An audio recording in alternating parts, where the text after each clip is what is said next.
everyone. My name is Miss Emilia and welcome to Bonus Bites.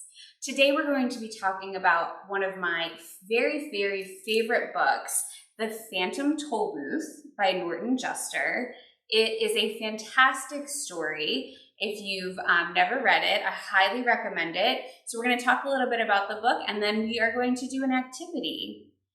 If you haven't read The Phantom Tollbooth and you'd like to start before we start our activity, you can check it out right now on our podcast, Book Bites, which is available on Spotify and through the Calvert Library website and a lot of different places. We're actually going to link to it below, so I'll go ahead and wait and let you listen to the first chapter, and then when you come back, we'll get started. All right, what did you think? It's one of my favorite books. So learning all about Milo and his adventures in the lands beyond is just a fantastic story. And, you know, I know lots of you, like Milo, like myself, we get bored sometimes. There's nothing to do, but he gets to go on this incredible adventure. And one of my favorite things about The Phantom Tollbooth is that it has this awesome map on the inside cover of the book. So you can only see part of it here, but I actually made a big copy of it for you so I can show you what it looks like.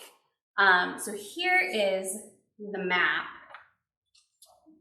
As you can kind of see, and I've zoomed in on certain parts.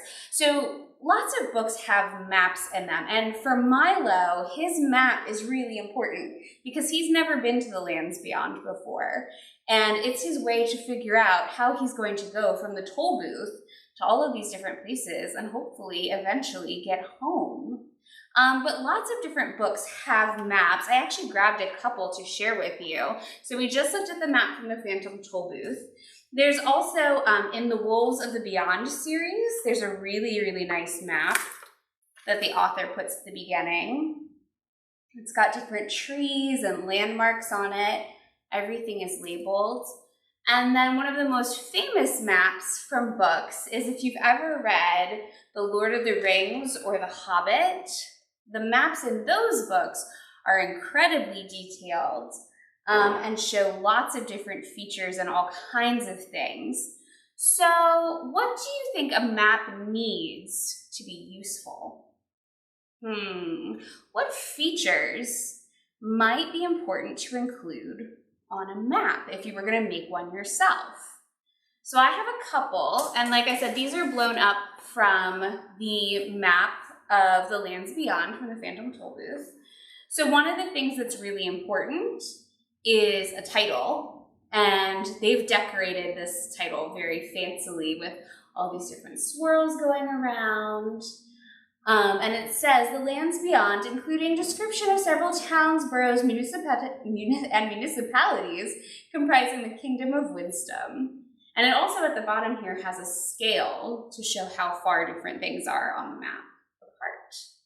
So those are important. A title is important. A scale might be important depending on how big your map is. Something that's incredibly important is one of these. You know what this is? Right here in the center of my page. This is a compass rose, and it's incredibly important because it tells you which direction everything on the map is, whether it's north, south, east, or west. So that is something you'll definitely want to include on any maps you might make. Here's another one. This has some important features that I really like. It's got the roads drawn on it with the big arrows showing which direction the road goes. It's got trees. A stream is labeled up here at the top. So all kinds of things that you also might want to include if the area that you're mapping has roads and trees and streams. If not, you won't need them, right? And one more. This is from the top corner of the map. And I've got this one because they do a really nice job of showing the different borders between the land and the sea. This is the Sea of Knowledge. But you can see where there's the Island of Conclusions, which is a place I would never want to jump to. There are all these different borders. The land borders are this thick line, and the water has the thinner lines in it. So again, more stuff to think about as you think about making a map, because making a map is exactly what we're going to be doing today. Now, you might not have an area that you think needs a map, like, you know where everything is, right? But if I came to your house or to your school or to one of your other favorite places to go, I don't think I would know how to get around. So my activity for you today is to make a map of a place, real or imaginary. You could do either. And to include some of the things we've talked about today, like borders, compass roses, titles, scales, all kinds of things.